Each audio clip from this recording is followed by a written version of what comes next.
तो आज हम समझने वाले हैं प्राकृतिक इम्यूनिटी और एंटीबॉडीज के पीछे की साइंस को। यकीन मानिए, ये एक ऐसा टॉपिक है जो हम सबकी जिंदगी से जुड़ा हुआ है। चलिए, एक ऐसी सच्चाई से शुरुआत करते हैं जो शायद थोड़ी हैरान करने वाली है। एक ऐसी हकीकत जिसे हम रोज अपनी आंखों से देखते तो है, पर शायद उस पर कभी इतना गौर नहीं करते। जरा सोचिए, दो तरह के बच्चे हैं। एक तरफ वो बच्चे हैं जो कंस्ट्रक्शन साइट पर या कहीं भी मिट्टी में खेल कूद कर बड़े हो रहे हैं, और दूसरी तरफ हमारे आपके बच्चे हैं जिन्हें हम एक बिल्कुल साफ सुथरे सैनिटाइज्ड माहौल में पालते हैं। तो सवाल ये उठता है कि ऐसा क्यों है? क्यों जो बच्चे मिट्टी में खेलते कूदते हैं वो ज्यादा मजबूत और हेल्दी लगते हैं, और वहीं जो बच्चे हमेशा एक प्रोटेक्टेड माहौल में रहते हैं वो थोड़ी सी भी धूल मिट्टी के संपर्क में आते ही बीमार पड़ जाते हैं? आखिर इसके पीछे की वजह क्या है? इस पहेली का जवाब कहीं बाहर नहीं, बल्कि हमारे शरीर के अंदर ही छिपा है। हमारे शरीर के पास अपनी एक सेना है, एक डिफेंस सिस्टम जो हमें हर खतरे से बचाता है। चलिए समझते हैं कि ये काम कैसे करता है। पता है, कुदरत ने हमारे शरीर को एक कमाल की ताकत दी है।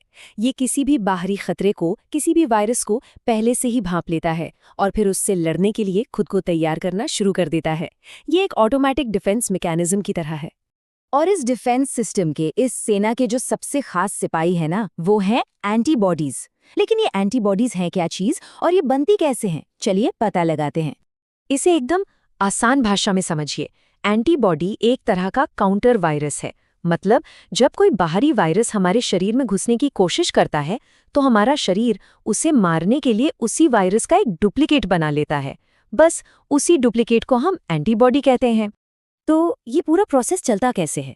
देखिए, सबसे पहले कोई बाहरी वायरस शरीर के अंदर आता है।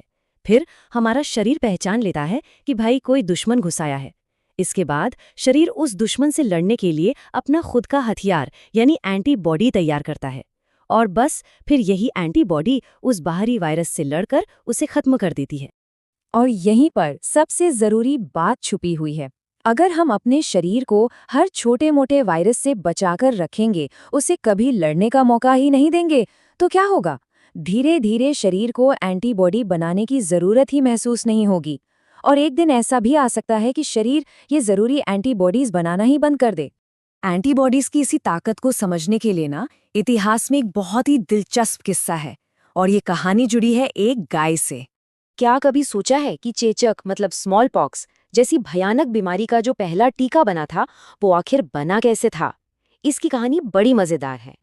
तो हुआ ये कि सबसे पहले एक गाय को चेचक के ही एक भाई काउ पॉक्स वायरस से इन्फेक्ट किया गया। जब गाय के शरीर में ये वायरस गया तो उसके शरीर ने इससे लड़ने के लिए बहुत ही पावरफुल एंटीबॉडीज बनाई, और फिर साइंटिस्ट्स ने गाय के शरीर में बनी उन्हीं शक्तिशाली एंटीबॉडीज का इस्तेमाल करके इंसानों के लिए चेचक का टीका बना दिया। सोचिए, ये एंटीबॉडी साइंस का कितना बड़ा सबूत है। चलिए अब इतिहास से वापस आज के ज़माने में आते हैं और ये देखते हैं कि ये सारी साइंस हमारी आज की मॉडर्न लाइफस्टाइल पर कैसे लागू होती है। ये सुनने में थोड़ा कड़वा लग सकता है, लेकिन ये सच है।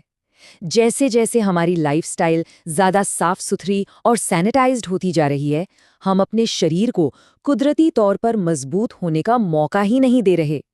नतीजा ये हो रहा है कि हम बाहर से तो साफ सुथरे दिखते हैं, पर अंदर से हमारी इम्यूनिटी कमज़ोर और खोखली होती जा रही है। तो इन सब बातों का निचोड़ क्या है? सार बस इतना सा है कि हमें अपने शरीर की उस बनावट पर भरोसा करना होगा जिसे कुदरत ने बनाया है। ये एक सीधा साधा साइंटिफिक प्रिंसिपल है जिसे यूज इट और लूज इट कहते हैं। हमारा शरीर खतरों का सामना करने और सिचुएशन के हिसाब से खुद को ढालने के लिए बना है। विज्ञान कहता है कि हम शरीर के जिस हिस्से का इस्तेमाल करना बंद कर देते हैं, वो धीरे धीरे कमजोर होकर खत्म होने लगता है, और यही नियम हमारी इम्यूनिटी पर भी लागू होता है। तो अंत में ये एक बड़ा सवाल है जिस पर सोचना चाहिए। क्या हम अपनी आधुनिक आदतों की वजह से प्रकृति के बनाए इस कमाल के शरीर को मजबूत करने के बजाय जाने अनजाने में उसे और कमजोर तो नहीं बना रहे हैं?